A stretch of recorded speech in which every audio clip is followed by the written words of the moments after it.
All right, welcome back to the daily event. It's so easy to get distracted by Twitter, or X as you may call it, by just like a bunch of different stuff going on. And like right now with, UFOs or orbs or drones, whatever, popping off, it's like, dude, there's so many notes I have here that I just kind of want to get through. But like, while I have all this stuff to get through, there's so much crazy stuff happening. Like, I almost kind of just want to move on to like the current stuff and not even go through all my notes here. So I should probably just speed run everything, right? So my next note here is the modern day parallels of enlisting in the culture war, and then I have in brackets as an independent media person versus enlisting in a traditional war as a soldier. I have the as a soldier in brackets, right? It kind of gives context. But I think you can make the argument of a parallel. The parallel is kind of weak in a way because engaging in what you could call kinetic warfare, like bullets flying over your head and stuff, is quite a different thing from like being a keyboard warrior on Twitter. But you could argue that there is merit to both in the sense that if you don't say anything, then stuff's going to just kind of continue to get worse if like people don't do anything about it. And then you could get into like maybe a theological conversation about like, is God's will going to be done regardless? Like, God is sovereign, so his will come to pass. But then to what level does free will interact with what happens in the world? I'm not an expert on any of this really, so I can't really tell you definitively. But maybe that's like, worth thinking about on your own time, worth praying on, or praying about, I should say. Yeah, I don't know if there's much to really expand on this. Like, I think, like, when you talk about, like, independent journalists, right? And in terms of, if you think about the modern day context of warfare being more of a fifth generational warfare, which as far as I understand is a info-based warfare, like propaganda and stuff. I looked up the definition in another episode, but I guess I could look it up here again. So, define fifth generational warfare. So, based on the provided search results, here is a comprehensive definition of fifth generational warfare. Characteristics: non-kinetic. Fifth generational warfare focuses on non-physical, non-violent means of achieving strategic objectives, often using information, perception, and psychological manipulation. Data-driven. Fifth generational warfare leverages data and artificial intelligence (AI) to shape human behavior, create cognitive biases, and influence decision-making processes. Social engineering. Fifth generational warfare employs social engineering tactics such as disinformation, propaganda, and manipulation of proxies to achieve strategic goals. Ambiguity. Fifth generational warfare often involves hiding the identity of the attacking force, making it difficult to attribute attacks or identify the perpetrator. Emerging technologies. Fifth generational warfare incorporates cutting-edge technologies including AI, big data, social media, and cyber attacks to achieve its objectives. This may be a slightly different definition than what you may read commonly. This is also something that's like AI generated based off of whatever sources, right? So, consider the level of accuracy or lack thereof, but it may very well be accurate. So, what does that mean? To summarize, it's probably like heavily info-based. So, if you are a soldier in this modern day of fifth generational warfare, it being mostly of the non-kinetic type, right? Then,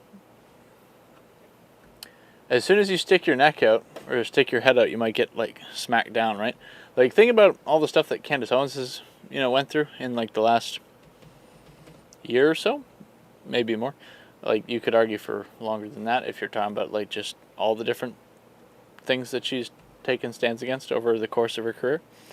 But regardless, and some people might have very different views on Candace Owens, I view her relatively as a gift in the sense that it's not necessarily that I think that she's 100% right or in the right on everything or every single issue, and even in terms of theology, I'm not like 100% sure on what she believes, but I think that we're on the same side on many things.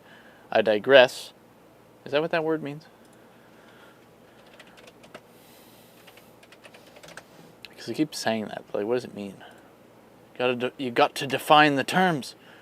To step or turn aside, to deviate, to swerve, especially to turn aside from the main subject of attention or course of argument in writing or speaking. Rare, to turn aside from the right path, to transgress, to offend. Okay, well, that's not what I mean. That's a rare definition, I think. So, to step or turn aside, to deep. So, when people say I digress, are they saying that the current thing they're saying is the digressing? Or is it that to turn away from the tangent is digressing? Because when I say I digress, I thought that meant that you're getting back to the point, but digressing is getting off the point. Anyway, so I return to the point. So she has been probably slandered a lot in the last little while, and so you could look at her as one of the examples of what happens when you are engaging in combating the fifth generational warfare. And one of the things you could ask yourself is just how long has this been going on for? Some people might, like myself, might have thought it was like, it's only been since like, the 2010s where it's been like major deception. And then you learn a bit more and it's like, okay, well, since 9/11. And then like you learn a bit more and it's like, well, like maybe there's some stuff going on like before that or whatever, and then like, oh well, JFK assassination, and then like, but you kind of figure it like ends there. You kind of figure it doesn't go any further back. You're like, well, when they killed JFK, that was like the start of it or something like that. And then like you hear people talking about World War II, and it's like, and then I heard I think Ryan Dawson mentioned something about the Civil War. I don't know enough about any of that to speak to what the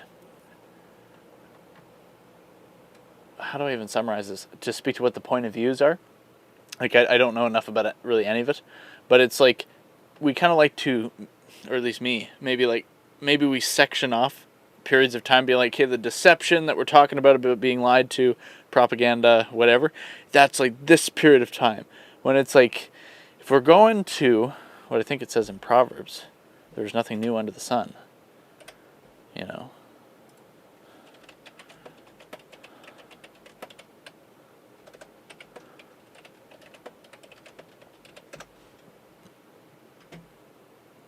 Ecclesiastes?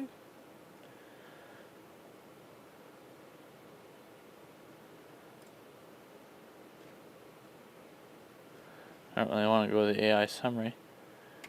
I thought it was from Proverbs. What has been will be again. What has been done will be done again. There's nothing new under the sun. Ecclesiastes 1. So, everything is meaningless. I mean, like, when you have like a proper, like when you have a full spiritual perspective, like this life will pass away, right?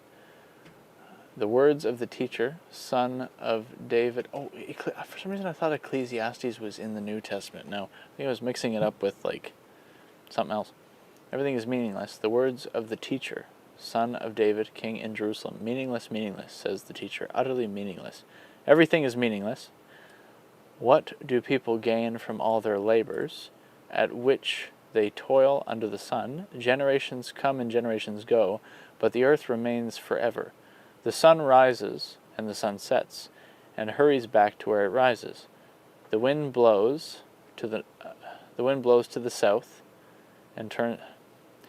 I want to make sure I'm not like skipping over words here. The wind blows to the south, and turns to the north. Round and round it goes, ever returning on its course. All streams flow into the sea, yet the sea is never full. To the place the streams come from, there they return again. All things are wearisome, more than one can say. The eye never has enough of seeing, nor the ear its fill of hearing.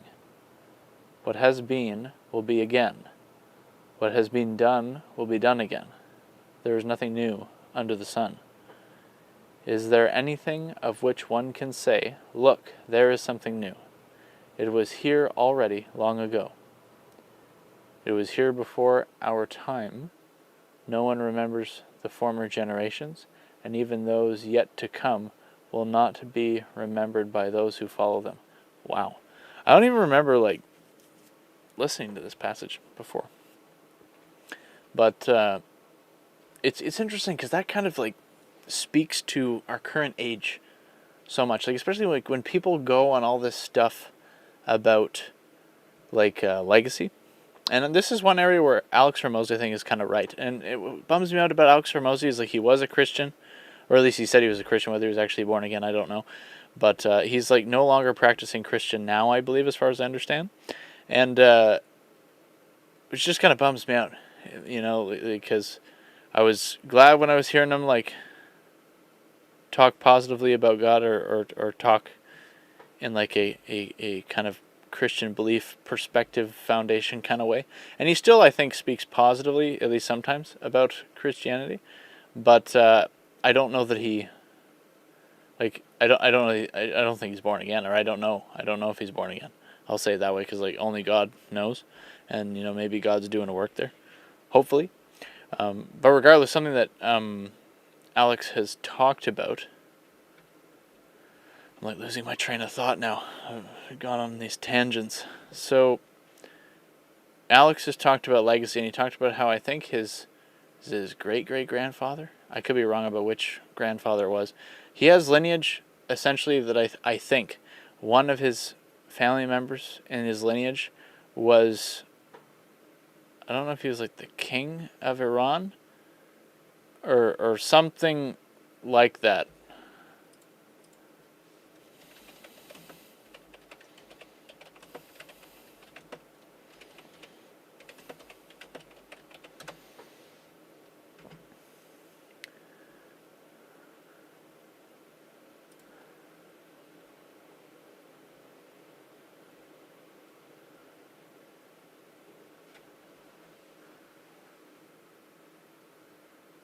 So it doesn't read through it here, but he is not related to the former king of Iran.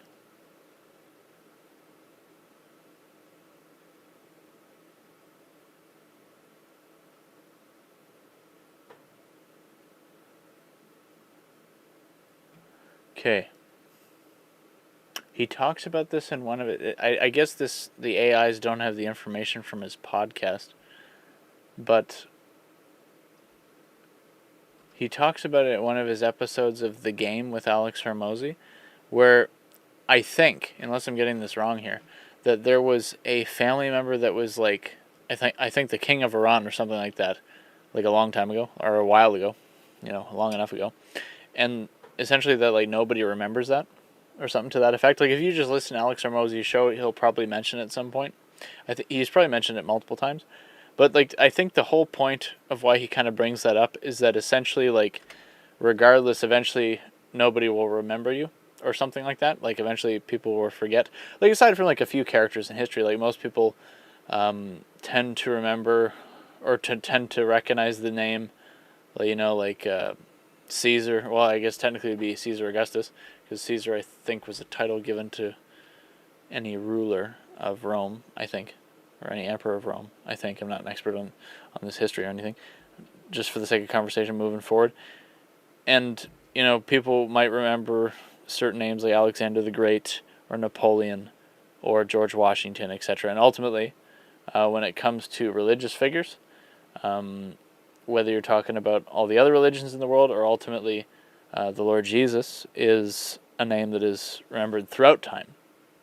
But aside from the major names, with Christ being the biggest name, the most important name, when it comes to the average person, even some people of relative status maybe, for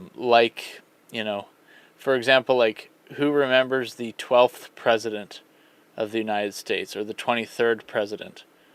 Right, certain names come to mind maybe of guesses, but who knows off the bat oh, it was such and such a person that was the 19th president of the United States, when at the time he may have been one of the more popular names in the world, right? And you talk about legacy, like, you are such a small percentage of, of people who have lived if you have been president for even one term, right? Like, how many people have ever been president? We're on the 47th right now, right? So it's like, in the last 200 years, only 46 people have held the title, right? So, with that said, legacy is something that it seems like, at least in the motivational community, I think legacy is pretty big.